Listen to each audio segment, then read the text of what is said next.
बिस्मिल्लाहिर्रहमानिर्रहीम। Dear student, हमने जो पिछली वीडियोस में 2.9 तक क्वेश्चन कर लिए थे, तो अभी इस चैप्टर में हम क्वेश्चन नंबर 10 से स्टार्ट करते हैं।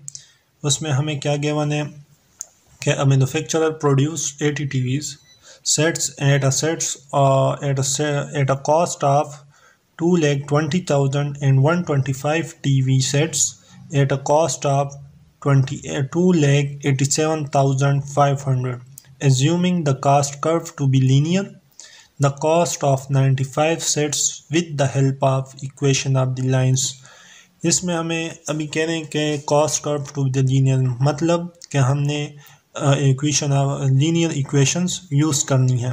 तो इसमें भी हमें पॉइंट्स गिवन है कि हम ले सकते हैं कि 2.10 में कि x1 equal to 80, y1 equal to 2,20,000।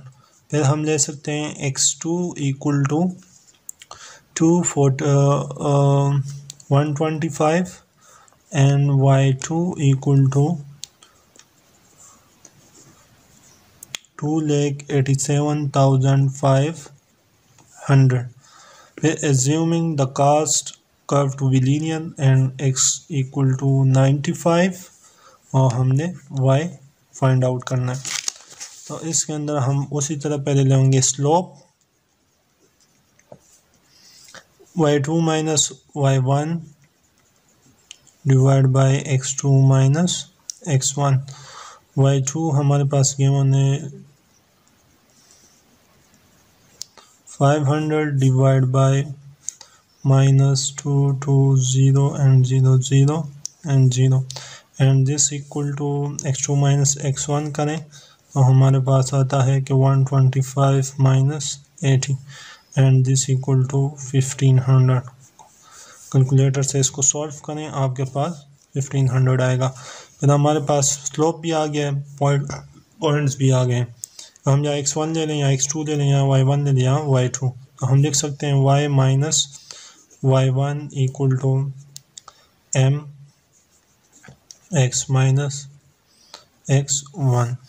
तो अभी हमारे पास y माइनस क्या है, y1 2,20,000 एंड m जो है 1500 और हमारे पास गिवन है 15 हमारे पास गिवन है x माइनस x1 जो है, तो x हमें गिवन है कि 95 माइनस x1 जो गिवन है हमारे पास 80।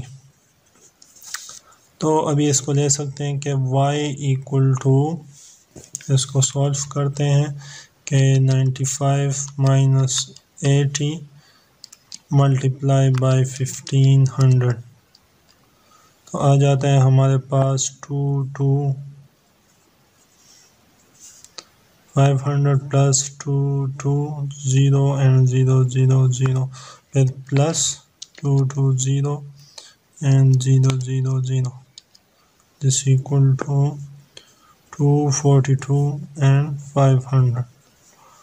ये हमारे पास y आ गया है, तो इसको ऑप्शन में ढूंढते हैं तो हमारे पास आ रहा है ऑप्शन नंबर बी, तो ये इसका आंसर हो जाएगा।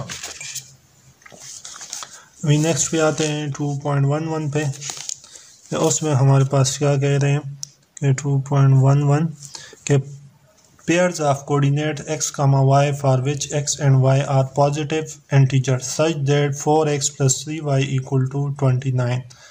तभी कह रहे हैं कि हमने क्या फाइंड आउट करने, पेयर्स फाइंड आउट करने हैं कि हमारे पास x, y दिया हुआ है, उसके पॉजिटिव इंटीजर हैं such that 4x plus 3y equal to 29। तो 4x plus 3y equal to 29, तो हमारे पास ये गिवन है। तो हम क्या करते हैं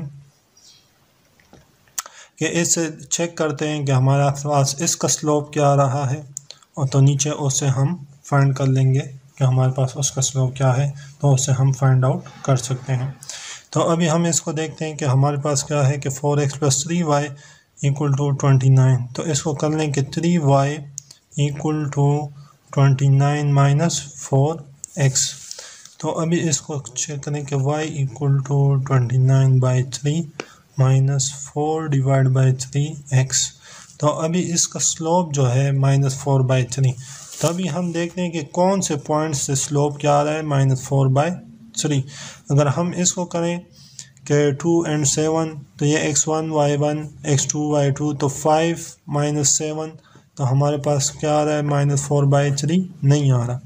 अगर इसको हम करें कि 3 - 2 करें तो तब भी नहीं आ रहा। अगर इसको करें -3 - 7, तो -11 तक चले जा 10 तक चला जाता है।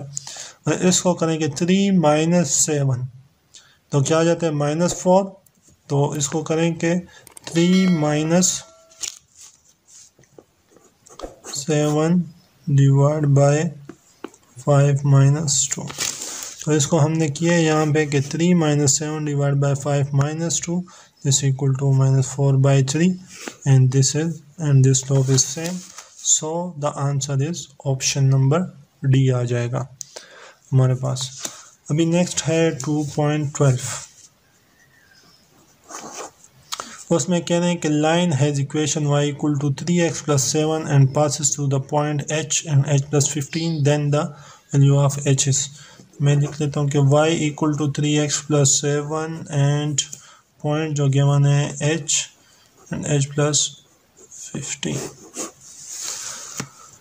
तो अभी हमें ये क्वेश्चन गिवन है और ये पॉइंट्स गिवन है, तो हमने h की फाइंड करनी है। तो ये x है और ये y है, तो वैल्यूज पुट करते हैं जस्ट। तो h + 15 = 3 × h + 7। तो 7 को इधर लिया है और h को इस साइड पे दिया है, तो यह आ जाएगा 15 - 7 = 3h - h।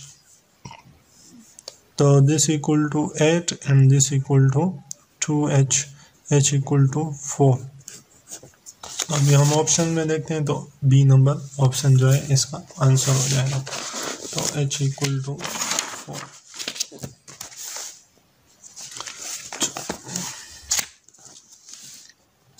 अभी हमारे पास नेक्स्ट है क्वेश्चन नंबर 2.13 है। 2.13 में कह रहे हैं कि the point P, 2P lies on the straight line x + 4y = 36, the value of P is. तो ये भी उसी तरह का इक्वेशन है कि हमें दिया हुआ है point P, 2P and equation दी गई है x + 4y = 36। तो स्टूडेंट्स इसको देखें तो यहाँ पे पुट करें कि this equal to x, this equal to y। तो p + 4 × 2p = 36 and p + 8p = 36 and this equal to 9p = 36 and this divided by 9, this divided by 9, 9 4, p = 4। तो ऑप्शन नंबर ए जो है हमारे पास इसका आंसर हो जाएगा। फिर नेक्स्ट पे हम आते हैं कि हमारे पास 2.14 for the profit equation, profit function p = -q² + 17q - 42। Break even point, break even point कौन सा पॉइंट होता है, वो पॉइंट होता है जहाँ पे आपका प्रॉफिट इक्वल टू कॉस्ट हो जाए, जहाँ पे प्रॉफिट आपका इक्वल टू 0 आएगा। ब्रेक इवन पॉइंट पे आपने याद रखना है कि हमारे पास क्या होगा, ब्रेक इवन पॉइंट पे प्रॉफिट इक्वल टू 0। तो 2.14 में हम क्या करेंगे, इक्वेशन को -q² + 17q - 42 = 0। या तो आप इसको फार्मूले से सॉल्व करें, लेकिन मैं इसको डायरेक्ट कैलकुलेटर से ही सॉल्व करता हूँ। जाऊँगा मोड में, तो पहले आप इसको बनाएं -q², हाँ इसी तरह, फिर जाएंगे मोड में, फिर जाएंगे इक्वेशन 1, फिर यहाँ पे आपके पास अननोन नहीं है, डिग्री है, आप डिग्री पे आएंगे। तो कौन सी डिग्री है, 2 डिग्री है, तो आप 2 को सेलेक्ट करेंगे। तो ए ये है, ए की वैल्यू इक्वल टू -1, बी की वैल्यू 17 एंड सी की वैल्यू -42। तभी यह है, तो ए की इक्वल टू -1 लगाएं, उसके बाद बी की 17 लगाएं, और सी की -42। हमारे पास x1 आ गया इक्वल टू 3 एंड दूसरा आ गया x2 इक्वल टू 14। तो 2 क्यों आएंगे, यहाँ पे डिग्री 2 है तो हमारे पास आंसर जो है वो भी 2 आएंगे। अगर डिग्री 1 होती तो फिर ऑप्शन आंसर 1 आता, वो तो हम डायरेक्ट सॉल्व कर लेते हैं।